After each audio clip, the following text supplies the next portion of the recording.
গুরু কি? গুরু তো লাইট তো, উনি একটা গোল্ডেন লাইটের মধ্যে আছেন, উনি একটা শ্বেত শুভ্র লাইটের মধ্যে আছে, ওটা মানে হ্যালো। ওইটার সামনাসামনি যারা যারা থাকে, বা একটা অর্ব আছে তার মধ্যে যারা থাকে, ওরা ওই লাইটের ছটাটা পায়, ওই এনার্জিটা পায়।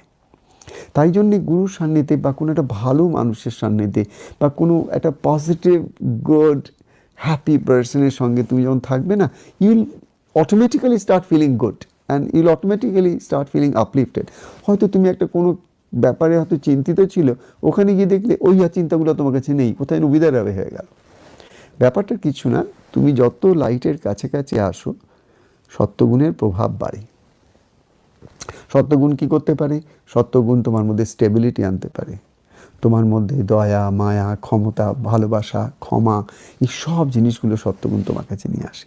সব থেকে বড় জিনিস, সত্যগুণ তোমাকে কী কী কী দেয়? ঈশ্বরের উপর নির্ভর